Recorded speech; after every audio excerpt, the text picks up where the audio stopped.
बिना विचारे जो करे सो पाछे पछताए। उज्जैनी नगरी में माधव नाम का एक ब्राह्मण रहता था। उसके कोई संतान नहीं थी, इसलिए उसकी पत्नी ने एक नेवले के बच्चे को पाल लिया।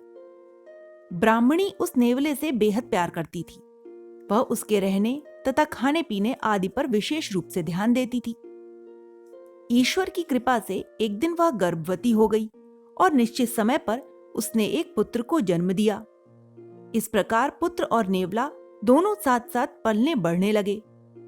एक दिन ब्राह्मणी अपने पुत्र की रक्षा की जिम्मेदारी अपने पति माधव को सौंपकर मंदिर में भगवान की पूजा अर्चना करने चली गई, लेकिन कथा आरती आदि के कारण उसे समय का ध्यान ही नहीं रहा।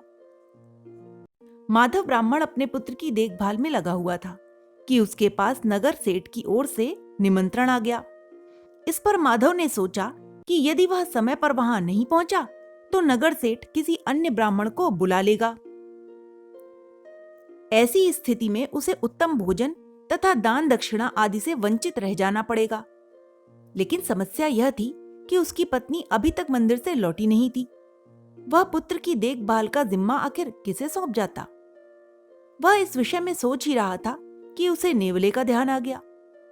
पुत्र की सुरक्षा का दायित्व नेवले को सौंपकर वह नगर सेठ के घर की ओर चल दिया।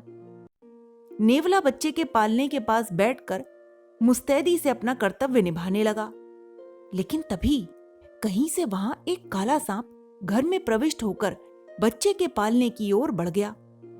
यह देखकर नेवला सतर्क हो गया। उसने सोचा कि यह सांप बच्चे की ओर ही बढ़ेगा, इसलिए उसकी रक्षार्थ नेवले ने सांप पर आक्रमण कर दिया। काला सांप बड़ा ही विकराल था। वह नेवले से जूझ पड़ा। काफी देर तक संघर्ष होने के बाद अंततः नेवले ने सांप के टुकड़े टुकड़े करके उसे समाप्त कर दिया। संयोगवश जिस समय ब्राह्मणी ने घर की चौखट पर कदम रखा, उसी समय ब्राह्मण भी आ गया। अपने मालिक और मालकिन को आया देख नेवला उनके पास पहुंचा। फिर अपनी स्वामी भक्ति दिखाने के लिए वह उछलने कूदने लगा।